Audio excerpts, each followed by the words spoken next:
Hello, and welcome to the Empowerography Podcast. This is a platform created for women's voices to be heard and a place to share their stories, journeys, and successes with the world for the purpose of helping other women who might be on similar journeys. We are empowering women one episode at a time. I'm your host, Brad Walsh, so kick back, grab one of your favorite beverages, and enjoy the stories. You've got a story to share, a message to inspire, and a passion ready to ignite. But where do you start? The world is waiting for your voice. With From Idea to Implementation, Start Your Own Podcast, you'll get the roadmap to turn your vision into reality. This isn't just a course, it's your launching pad. Step by step, we'll break down the process from defining your purpose to recording your first episode so you can finally share your voice with confidence. Stop overthinking it and start doing it. Your voice has the power to connect and lead. Are you ready to use it? Join the waitlist today. Your podcast journey starts now. The world is waiting. You can find the link to sign up for the waitlist in the show notes. We'll see you soon. Hello there, Brad Walsh here, your host of the Empowerography Podcast, a platform created to help elevate and amplify the voices of women through sharing their stories. Today, my guest is Saril Vasquez. She is a certified functional nutrition counselor, a true cellular detox practitioner, and a certified event interventionist. Welcome, Saril. How are you today? Amazing. So happy to be here. Thank you for having me. It is my pleasure and my honor. I am so excited to have you here and to jump in and share about all the beautiful light you put out into the world through the work you do. With that being said, let us jump right in. I want to start off with the nutrition stuff. What led you to the world of functional nutrition? Did you go through some of your own personal health struggles that led you down this path? And how did your journey shape the work that you do today? I started suffering from hair loss and thinning at the age of 24. And I had a career in sales, and you have to look great for that, or you want to anyway, because it makes you feel more confident in your job. Eventually, I matriculated into pharmaceutical sales. I worked for a specialty pharmacy, and I became friends with the doctors. And the doctors, they told me that there was really nothing they could do but slow down my hair loss and thinning. And I was a little devastated because I'll just show you a picture, if that's okay, of what I used to look like. Wow. Yeah, I was single at the time, and I had just broken up with my ex that I thought I was going to marry, and he cheated on me with a girl that was 10 years younger. And so I said, there's no way that I'm going to break up with this literally hoe and then go age like this 6 months later and just succumb to the idea that there's nothing I can do and this is going to be my fate. Now, I will say that for men, balding is not a big deal. I think you can still feel confident and attract girls and live your best life and not have to worry about doing your hair every day. Actually, my ex-boyfriend was bald, and I thought that was attractive. But for women, it just carries a lot of shame and guilt. And then there's this extra expenditure with wigs. And when I realized that the only thing I could do was take minoxidil or spironolactone and these other drugs that were giving me horrible side effects, I decided to go back to school. And that's why I obtained all of my certifications. I went down this journey where I spent unforeseen amounts of money trying to invest not only in my certifications, but also this therapy and that lab test and this supplement and all of these protocols until I figured out, oh my gosh, it's the diet, it's the allergens in the environment, it's toxicants, it's not the diagnosis. So this diagnosis that I was chasing as if it was the cure itself was useless and really just a waste of my energy. And so I decided to make it part of my mission to be able to communicate to women. You can reverse hair loss and thinning with the right diet, with the right lifestyle practices, where you are mitigating your exposure to environmental toxicants or managing whatever exposures you have in your body that could potentially make you chronically ill, as well as the right supplements, medical grade supplements that you don't necessarily find on Amazon. So when I realized that was what was necessary, I said, I need to learn the physiology. I need to learn all of the things that can be replicatable to be able to make an impact on someone else's life. Good for you for having the drive to and the willingness to not just accept what the white coats told you and to do your own research, because there would have been so many people that would have just said, okay, this is my lot in life. I have to accept it. And there's nothing that can be done. So I applaud your strength and your resilience to not take that for an answer and to do the research and figure it out for yourself. I think that's incredible. Innately, deep down inside, I knew that there was an answer, because it wasn't just hair loss. There were all these other things that were happening in my body. And I noticed that there were changes that I could make that either made things worse or made things better. And so I realized there has to be more to the picture than just you have this symptom and you take this drug. Because remember, I worked in the pharmaceutical industry and the doctors were my friends. So I saw the model and I felt the model was broken, because the doctors would talk about how I saw 50 patients today. And it was almost like, not really that they were bragging, but they were just saying, this is how sick the world is. And I have all these people that I'm seeing on a consistent basis. But then again, all they're doing is just managing symptoms and writing one drug that gives them another symptom. And they're not understanding anything other than this is your fate and it's genetics. And they're not incorporating that lifestyle choices can dictate whether or not your genetics turn on or turn off, or not even turn on or turn on, but dial up or dial down. And so it's just the science of epigenetics that was able to fuel what I do with my clients today. It's the understanding that when insurance companies looked at identical twins, they realized that even though they both had the genetics for high blood pressure or diabetes or whatever it may be, they didn't both always get it as they got later in age. Why? And it was always the environment. And what do I mean by environment? The foods that they ate, the chronic co-infections. Maybe you have candida overgrowth. Maybe you have SIBO. Maybe you have Epstein-Barr virus. It was the exposure to mold, the exposure to lead, the exposure to heavy metals. It was all of these things, this is what we call environment, that had a role as to whether or not this person turned on those genetics. And that's the science of epigenetics. And it comes into play even with hair loss. And so the trick is, how do you identify all those stressors and then not only remove them, but also remedy the damage that has already been done? Yeah. Yeah. And of course, the Western medicine solution is Band-Aids over bullet holes. They don't get to the root cause. It's like painting over rust. It's not proper care. So good for you for having the drive to figure it out on your own. And so what would you say is one of the biggest misconceptions that people have about functional nutrition versus conventional nutrition? Functional nutrition versus conventional nutrition. Okay, so conventional nutrition, people might think that they're eating healthy because I'm not eating Skittles and I'm not drinking soda, or I only have a little bit.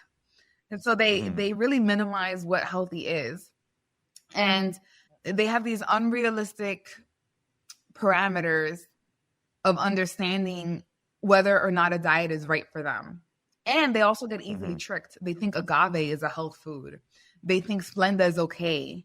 And so they really get led to believe these misconceptions around these foods that are actually making them ill, even though they think they're eating healthy. Whereas with the functional aspect of everything, we're really trying to help people learn how to listen to their body. For instance, there was a point in my life where I didn't have as much of capability to digest dairy. I would get mucus in my nose or a lumpy throat. And with time, as I kept working on my gut healing, I had less of those allergies. I had a client that was doing a 21-day challenge with my group. We didn't eat sugar, gluten, dairy, corn, and rice, because those are, in my opinion, the top 5 inflammatory foods that can lead to hair loss and thinning. And a lot of people don't know that. They think, oh, but I'm eating gluten-free, I'm eating rice and corn, but it's still creating an issue with their healing because those foods have gluten in it. Even though they say it's gluten-free, there's a type of gluten in it. And on top of that, I mean, the glycemic load is horrible, just all of these things. So anyway, she did that. And then she went to the Super Bowl party and she had corn chips for the first time and she wanted to cough. And she said, I never would have noticed that before. And I was like, your body creates mucus as an emunctory function to get rid of excess toxicants. So by ingesting the corn, you fed mucus, you created mucus in your body, and now your body's trying to cough it up. Wow. You see? And so she never would have put 2 and 2 together if she didn't understand that a food allergy isn't I got constipated or I got a stomach ache. It can be anything that is a food that is making you feel a symptom that you shouldn't feel. When you eat, you should feel energized. You should feel clear-headed. Right. You should feel satiated. There are certain emotions or physical states of being that people are not experiencing from their meals. And instead they're feeling tired.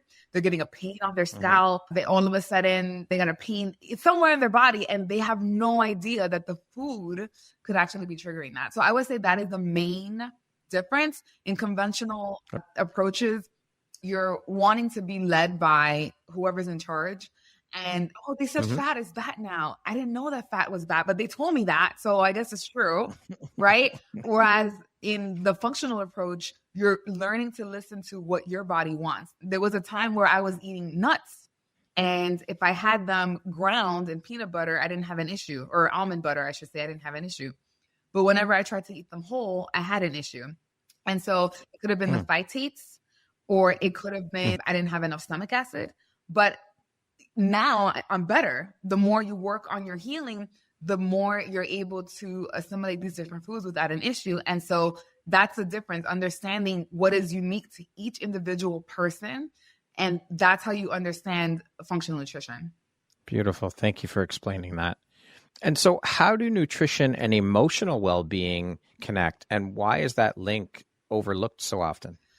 Wow, what a loaded question. Emotional well-being and food, the connection between the two would be sometimes food create an emotion. People can eat because they want to be comforted, or people can eat because they want to satisfy a craving. And so some people, I used to have an eating disorder. So emotional eating was a problem in my life for a long time. And sometimes people use food as like a numbing tool and they're trying to self-medicate. So that is something that clearly is not conducive to healing, and it's not mindful eating. So what would be more advantageous would be for someone to be aware of their food choices and how they are aligning with some goals that they're trying to achieve as far as their health is concerned. I was just speaking to someone that I'm interviewing for a summit that I'm hosting on hair loss and thinning, and she's a keto practitioner. Her name is Maria Emmerich. She's famous for her whole keto diet, and she has cooked for Halle Berry. And she was saying that if someone is wanting to regrow hair and they want to do it the ketogenic way, the wrong way would be to eat a bunch of fat and eat avocado and cheese. Right. The right way would be to focus a lot more on the protein aspect of it. And then you can get those benefits of modulating your blood sugar and creating a space for healing and having the muscle mass and all those other things, but still be able to grow your hair in the process. So I think the mindfulness aspect plays into the emotional side, because you can feel motivated. You can feel motivated towards your health goals and what you're achieving if you're aware of the foods that you're ingesting and why you're ingesting them, and the fact that you're making progress in an area of your life versus using food as a drug and more for the emotional benefits and the gastronomical benefits instead of the nutritional benefits. Again, that brings about the whole thought around self-awareness and being able to take the time to invest, to do your own research and figure things out, have conversations with people, talk to people like yourself, talk to other nutritionists and things like that to gain the knowledge so that you are armed with that information moving forward so that you can help yourself. And it's also not fully relying on anyone, but just really learning to listen to what your body likes, because this is where people get confused. Oh, but Maria Emmerich said you have to eat keto to get all your health goals, but someone else said you have to do this and do that. And I'm so confused. I don't know who to believe. Yeah. You will always be in a state of confusion if you do not learn to listen to your body and understand that your body is a giant response mechanism for every stimuli. There's nothing that is apart from that. Like for every action, there's a reaction, right? I'm ingesting clean air, and so my body is repairing and it's getting the oxygen that it needs to carry out different functions. But if I'm ingesting air that has a lot of mold or it has dust that is particulate matter of synthetic things, it's like not healthy at all. And my body is going to have to filter that. I'm not breathing in dust and then pooping out dust. It gets chemically transformed. And so there's wear and tear in that process, and there's a cost to the body. And so everything is either going to give you a cost or it's going to give you a benefit. And so just having that awareness of what those triggers are, I think is great. So you don't have to rely on someone telling you, no, this is healthy, no, that is healthy, because I think everyone eventually is just saying what worked for them and what they've seen in clinical practice, but there are always exceptions. Of course. Well, we're all individuals. Our bodies are all different from one another. So it's very individualized. So what are some of the key nutritional imbalances that you see most often, and how do they impact your overall health? I think people are eating a lot more sugar than they think they are. Okay. My husband came here from Lithuania, and he was so surprised of how sweet everything tasted. He's just like, the tomatoes taste different. The grapes are so sweet. Everything is just so sweet here in the States. And he actually is suffering a little bit of some health issues because he didn't realize how poor the food was here in the States in comparison to Europe. In Europe, you can kind of get away with eating junk food. You can eat the croissants and all this stuff, and you're not going to be as inflamed. He was trying to eat that way here, and he ended up getting diverticulitis within less than 2 years of being here. Wow. Yeah, and he's only 32 years old, so he's quite young to be getting that type of disease, so to speak. But that just goes to show how food plays such an important role in our state of being. And sugar is something that they've been putting in food way more than it needs to be from their farming practices. And also because at one point they ended up telling us, oh, fat makes you fat.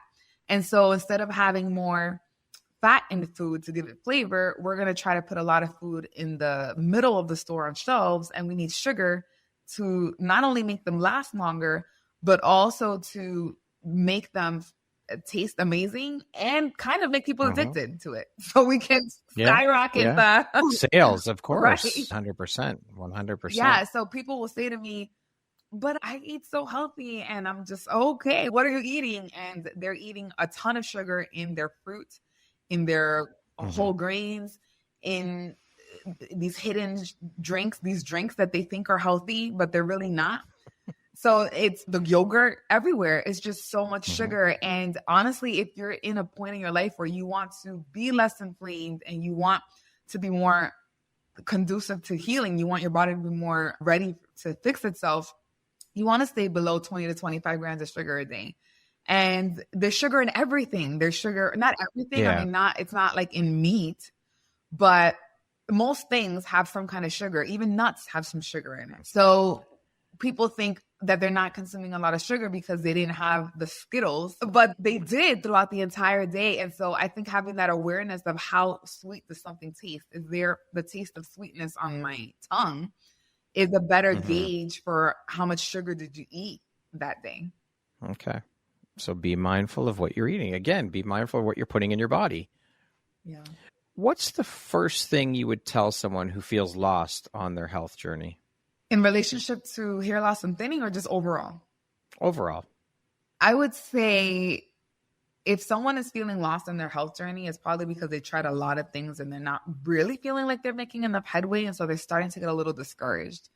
And if that's you and you're listening to this, what I would tell you is that you cannot resign yourself to the possibility of accepting that this is just how your life is going to be and not fighting for what you know you deserve. We all have a human right to health and happiness and just the ability to progress in life, right? Nobody wants to just be a modern day slave. So this is a human right. We get to live out that right, that human right. Is really dependent on your belief system. And so if you're operating and in this belief that you're never going to get better, that your body's attacking you, that you're so sick and you feel horrible, you are not creating the space for healing, and you're really focused on the negative emotions that you're going to attract more of. Where we focus is what we focus on is what we get more of. We're focused on energy flows. I just threw a Tony Robbins quote at you, right? Absolutely, 100%. Yeah. So I would say if you're not getting any headway in your healing journey, you're probably putting the wrong beliefs in your head. You're focused too much on the negative, on what's not working yet, as opposed to figuring out what has been working. For instance, I have a client that I just started helping with her hair loss and thinning. And literally, she's only been a couple weeks on the protocol. And so I put people on a detox first and on this regimen to help modulate their immune system and make it less hyperactive and just kind of calm things down. And so she realized that she was taking the supplements wrong. She should have been done with the first bottle, but she was only taking half a dose. She didn't read the directions. Okay. And then one of her complaints was from the moment she gave birth to her last child, her stools were running. She had not had a formed stool in years.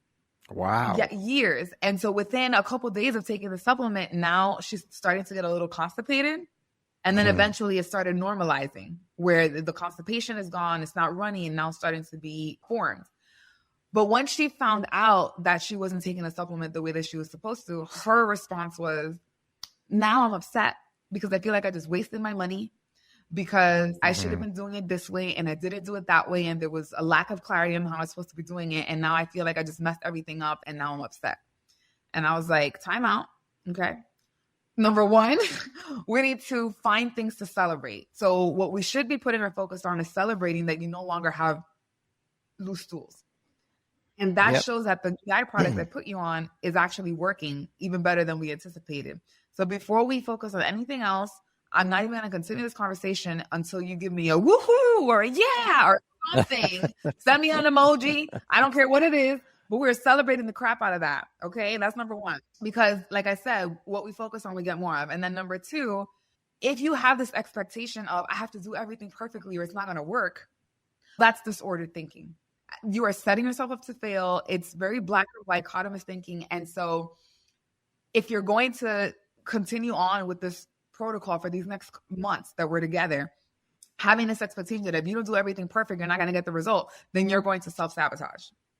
So let's figure out how we can live in this healthy mindset of always looking for what's working and celebrating it. And at the same time, understanding that you're not going to do this perfectly, but you can still get a result either way. Love it. And can you share what your philosophy is on nutrition and how it shapes your approach as a certified nutrition counselor? I would say that my approach on nutrition is don't focus so much on, oh, this tastes amazing and I want to eat this because I have a craving for it and it tastes good. The focus should be on what foods do I want to eat to be able to feed my body what it needs to get the results that I want. But at the same time, understand that it's okay to have these moments of imperfection. And in today's world, in 2025, I would say most of the nutrition that we need isn't even in the food because of those practices with the farming and the soil and all of these things. And so I think it's realistic to believe that if you want optimal health, you have to supplement. I just don't see another way around it. I mean, even if you have a perfect diet, there's still certain supplements that you're not getting in the food. You're just not. And then it's not even just that. You also want to make sure that you have enough stomach acid, that for example, hormones are converting in the right way, that you're producing the right amount of hormones. And that really comes down to the nutrition and also a detox in your body appropriately. And so to answer your question, I would say that look at food from the mindset of which foods are inflammatory that I know if I have these foods, I need to supplement even more to offset the damage. Which foods are healthy that are going to get me the results that I want, and how do I get more of those into my diet? And then what is a term supplementation protocol to try to put my body in a healing state, and then a long-term one that's less intense where I can just keep the results that I have and maintain this version of myself that's more conducive to healing. Okay. Now you mentioned gut health. Gut health is, of course, we're hearing a lot more. We're hearing a lot of people talk about gut health and the importance of gut health. So how do you emphasize the importance of gut health in overall well-being, and what dietary practices support a healthy gut? Gut health is everything. If you're not evacuating properly, you can reabsorb toxicants, even hormones that you're trying to get rid of. If you have a low-grade infection, like a microbial imbalance or a fungal overgrowth or anything of that nature, or parasites or something like that's compromising your nutrition, is compromising your ability to repair damage, because now you have this chronic stressor that your body's focused on, as opposed to healing all your nooks and crannies. The gut is where your hormones are made, your neurotransmitters. It's where you assimilate the nutrients, and your body's able to suck the nutrients out of the food and put it into the bloodstream. This mouth is the beginning of your gut. It is the beginning of a giant tube, and the tube starts right here and it goes down here, and then it gets a little wider in the middle, and then there's a huge tube. That's your colon. And it goes like that, and then the other hole is back there. So it's like the whole of the donut almost. Yeah. So everything is so central to your existence, because so many things get processed there. Your gut makes more decisions every time you eat than your brain makes in your lifetime. Wow, that's incredible. By the time you have that piece of cheese, your body has to decide, wait a second, is this healthy? Is this not healthy? Is there mold in it? Okay, I got to break this down to a peptide, and I got to break it down to an amino acid. Okay, now this is going to go down this part of the liver because I need to detox this. And then, okay, now we need to increase the stomach acid, but we also need to make this fatty acid. And so we're going to put it into the lymphatic system to clean that. So it's a very convoluted and complicated process. And a lot of things have to fall into place for you to get the most out of that experience. And so if you support your gut health, then you're supporting life source, because the food that you're ingesting goes to your gut, and that's where you get all the nutrients you need for all the processes in your body. Incredible. I had no idea that it was that complex. I mean, of course I knew it was complex, but the fact that your gut makes more decisions about what you eat than your brain does, that's crazy. That's insane. Yeah. So what is one piece of health advice that you once believed but have since changed your mind about? Oh, I used to think that hair loss and thinning was all about the hormones. I said, if I could just, I used to have a binder, probably around 2 or 3 inches thick. And I put all my labs in there to help my friends that were the doctors. And I even made a table of contents in the beginning, and I numbered the pages, and I just highlighted what was out of range. And I was like, look, on page 23, my carbon dioxide was high. And on page 22, the progesterone was normal, but it was kind of low. Intense. I was so determined. I started learning how to read labs and leveraging my relationship in the medical field to be able to try to remedy myself in that issue.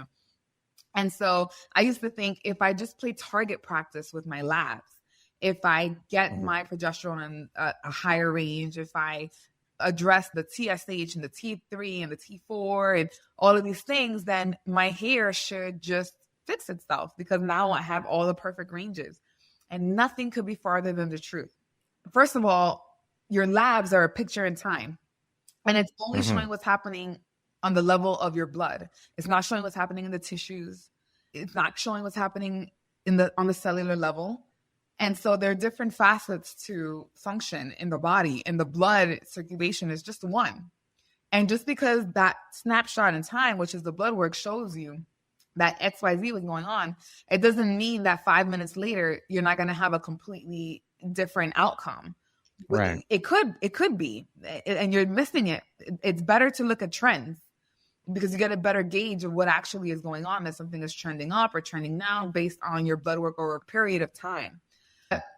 People get so focused on trying to find the lab result that's off to fix their problem, and they don't even realize that there was a time in medicine where labs were unpredictable, inaccurate, difficult to administer. And so the way that medical professionals were helping people was just by doing an inventory of symptoms and then prescribing medication based on that. Holy shit. So medicine was like that for a while. And then all of a sudden they realized how to make labs more affordable. And so then they started changing the narrative. And they were like, now you have to do labs to be a practitioner that is credible because you don't want to give someone the wrong drug and Right. they don't need it. Now, at the same time, I will say that if you are administering something like drugs, I think it's wise to have blood work, to just have a range of reference and just to make sure, because this drug is not fixing a problem unless it's like the cure for Hep C or something like that. For the most part, some of these drugs are just doing symptom management. And they're forcing a change in the physiology of a person. They're forcing something. And that's why you have to get side effects, because you're changing the way that the body's trying to behave. You're forcing that change. And so when you force that, then you end up getting side effects because you messed up something else in the process and that whole chemistry that was supposed to happen. And so I would say that biggest misconception is that people think that to practice responsible medicine, you need to do a bunch of blood work, and that the blood work is the end all be all of what's going on in your body. When I think I feel like there's definitely a place for labs, but I think that more importantly than focusing on that should be focusing on, what are the symptoms? Why should the symptoms be happening? What is the function of the body? How is the body supposed to work? Where does it all go wrong that is broken, that is causing these symptoms, more so than a diagnosis or blood work? And I think, for example, when I'm trying to help someone reverse their hair loss naturally, I'm not focused on, oh, we need to get your iron level here and we need to make sure that your thyroid hormone is here, because people have done that and it doesn't work. I just see it time and time again. My focus is, how is the hair supposed to grow, and what is happening in this person that the hair is not growing? So if I'm noticing that they're complaining about cold hands and feet, and I'm thinking, okay, so there's a circulation issue. Why is there a circulation issue? Well, they're also super stressed. They're also not sleeping well. They're also exhibiting symptoms of potential adrenal dysfunction. And so it's, okay, what I need to do is support the adrenal, and then I'll be able to stop the symptoms of the poor circulation. And if I restore the circulation, then the circulation is going to make it to the scalp. Or someone is saying, oh, my libido is gone and I can't sleep at night and I have massive amounts of hair shedding. Okay, so it's not just the hair shedding. Maybe this person is exhibiting a lot of symptoms of or hormonal imbalance. So how do I support the liver in its ability to create and expose of the hormones? How do I support the body's ability to balance the hormones? How do I identify what is the inflammation that's chronically happening in this person that is making those hormones not be balanced in the first place? And then it's not like we just get the hair to grow. We get the hair to grow, to stop shedding. We get the libido to come back. It's like all of it, because we focus on how the body's supposed to function, where it all goes wrong, and how to support that process as opposed to forcing chemistry. We're just supporting the natural process to get the result. So multifaceted, so much involved. Holy shit. What is the one message that you'd love every listener to walk away from this conversation about health and nutrition with? You have more control than you think. You're making choices every day that are either making you better or worse. Everything that you eat, every room that you sleep in, every conversation that you have, every thought that you have, everything that you drink, it all plays a role. Somebody could be sitting down in a lunchroom all by themselves having a meal. Let's say 2 people are doing it. One person is going to be able to receive the nutrients from that food and assimilate it and have it be healthy for them, while the other person is not going to be able to do that. They're not going to be able to produce enough stomach acid to break down the food. Their gut is going to have to make up for that by creating bacteria in their colon to break down the food through the process of fermentation. They're going to end up feeding pathogens potentially when they create those sugar alcohol that can throw off their gut microflora even more. And the only difference was what they were thinking. Because one person was thinking, oh, like the person that's healing from that food, they were thinking, oh, thank God nobody's talking to me. Now I don't have to awkwardly stop the conversation and worry about if I'm chewing with my mouth open, and I just get to observe and people watch and eat the food and smell the food and focus on how I enjoy the food. It.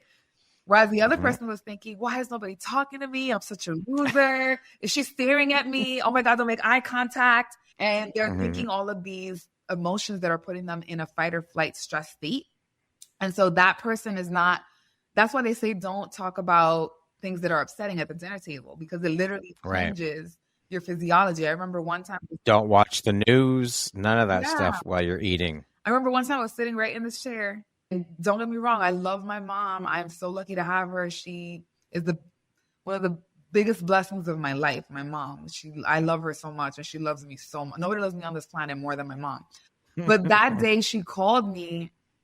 I think she was like telling me some bad news, or she was asking me something that I just kind of felt bothered by the conversation.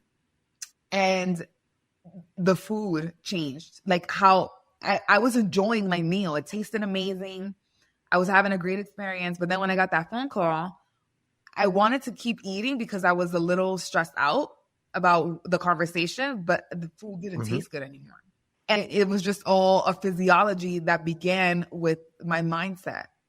It literally changed my perception to taste, because the hormone secretions, the salivary secretions, the enzymes, all of those things are set into play by your nervous system. And your mind controls your nervous system. That's why they say there's a gut-brain connection. Actually, the first part of digestion is called the cephalic stage, which is the stage in which your brain tells your gut it's time to eat. And then it raises your stomach acid. That's why Pavlov, with his study about the dogs, and then he had like this, he would ring the bell and then the dog starts salivating whether he had the food or not, just because the bell rang, because he associated the bell ringing with the food. So there was a gut-brain connection. And that's why every time you go to the mall and you're not hungry, but all of a sudden you smell Cinnabon, your stomach starts to grumble a little bit, because you're remembering how amazing food tastes. And so there's this very strong connection. And so there's so much that we're in control of that we take for granted, because we control what we eat. We control if I wanted to stay sleeping in my bedroom and I knew there was mold in the attic and I'm just going to keep breathing that in, over time, that's going to throw off my lymphatic system. That's going to inundate my organism and put a burden on my detoxification organs. It's just going to throw off so much. So I have the choice if I want to look into it. I have the choice if I want to ignore my symptoms. I have the choice if I want to move. I have the choice if I want to read a book about mold. There's so many choices, but we're been indoctrinated to feel like victims when it comes to healthcare. Like the doctor is supposed to be this knight in shining armor that... Yes, the be all and end all. They know everything. Doctors are gods, and we're conditioned to believe that. Yes, that just save us, and we just blindly... accept it. They're human beings, just like everyone else. They can make mistakes. They're fallible, and there are other modalities other than Western medicine. And they have so we put way too much faith and trust in that system. And they have the easiest sales job, because they're just like, you need A, B, C, D. Okay. Yep. Yeah. All right. I'll buy. Yeah, for sure. 100%. Yeah. Absolutely. Yeah. So we have a lot of control. And I just feel like a lot of us are just unaware that environment is such a big issue, and that we get to control these things that can make a huge money, like Donald Trump, huge, because the way he says it, impact on our organism and our overall health. For sure. I want to dive in and talk a little bit about your interventionist work. What is and what exactly do you do as an interventionist? So I have a certification. I'm a certified event interventionist. And the reason that I pursued understanding that was because I wanted tools in my toolkit to be able to meet someone in an emotional state and be able to change their behavior in that moment of emotion. And so I studied it under the context of what do you do when someone has an addiction and you're trying to get them into therapy.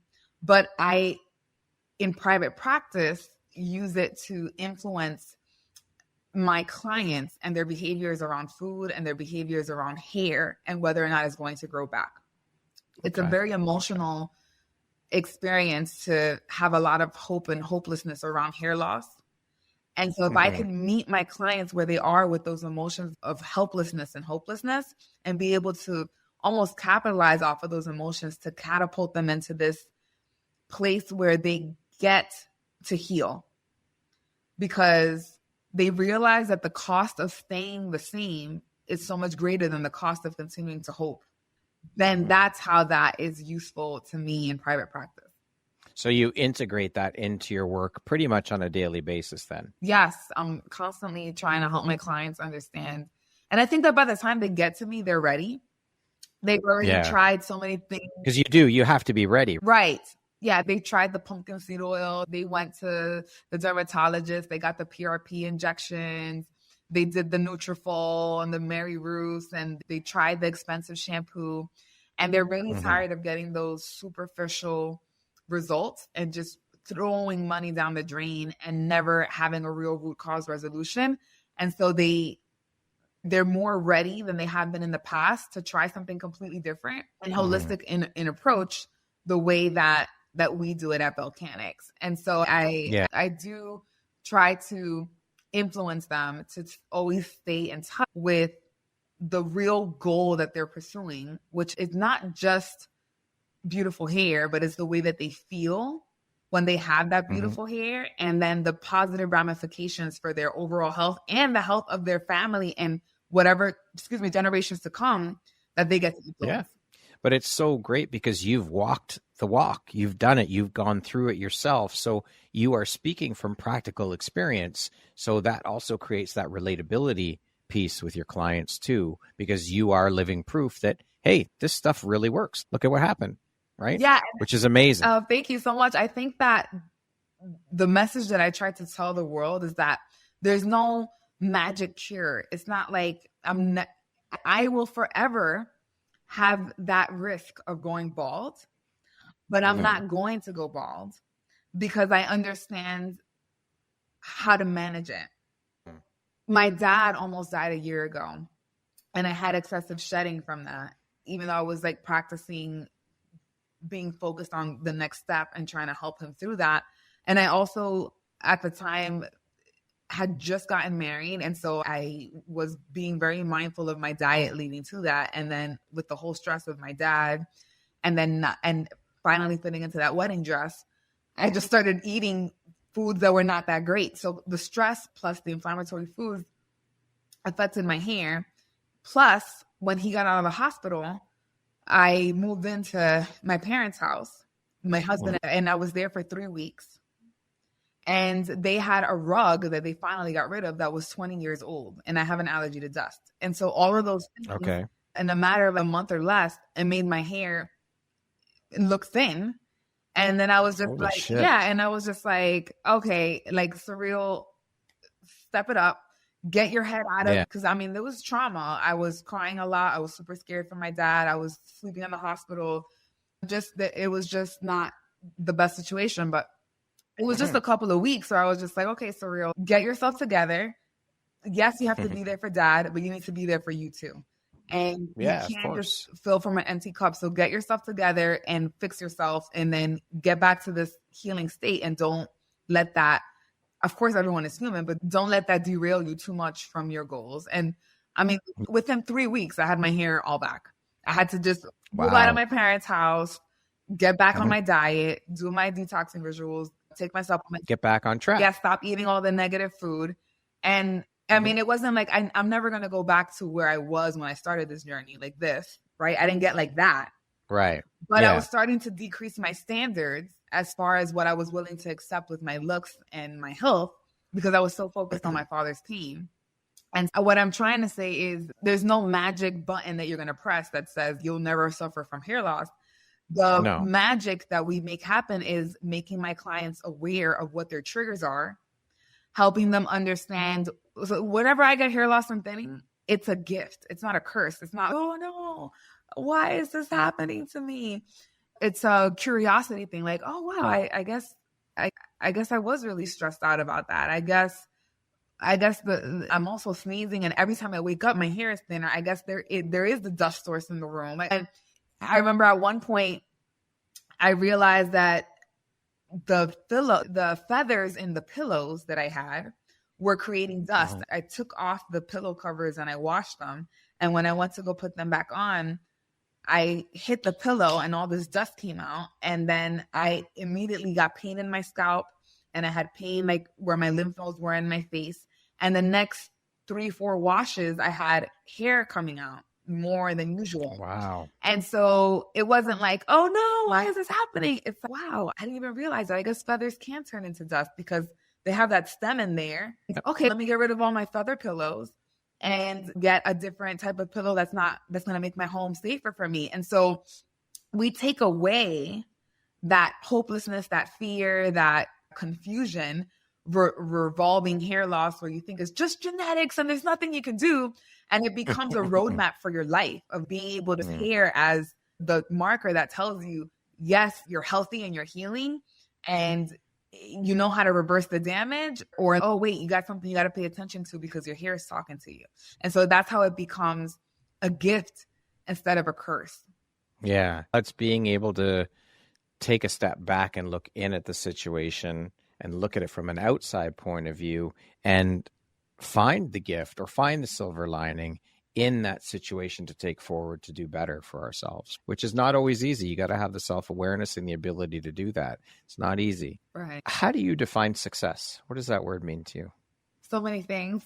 I think for as long as you're working on progress, you're successful. I think for as long as you're able to reflect on what worked and what didn't work and what changes to make you successful, I think as long as you're learning from all of your failures, you're successful. Okay. What does the word empowerment mean to you? I believe there's a quote in this book that I read almost every day that says, seek wisdom, even though it costs all you have, seek understanding. And I believe the reason why those words are words to keep in your heart and to practice faithfully is because for as long as you have wisdom, knowledge, and understanding, you can't be taken advantage of, you can't be tricked, you can't be misled, you can't be a victim. If you make it your responsibility to learn and understand as much as possible while also trusting in divinity, but still not being naive and being willing to learn and whatnot, then that is empowerment. Because if you know better, you do better. Yeah, for sure. I love that. Thank you for sharing that. Okay, we're going to jump into a little rapid fire section. So the next grouping of questions, just 1, 2, 3, 4-word answer type thing. Okay. Oh gosh. Okay. You can do it. You got to do it. How would you describe yourself in one word? Resilient. If you could teach the world one thing, what would it be? Love. What is one thing you love about yourself that is not related to your physical appearance? Resourcefulness. What is your favorite self-care practice? Sweating. And if you could be remembered for one thing, what would it be? reversing hair loss naturally, of course. Of course. That concludes our rapid fire section. Now back to our regularly scheduled program. I created a bonus question that I did not send you ahead of time.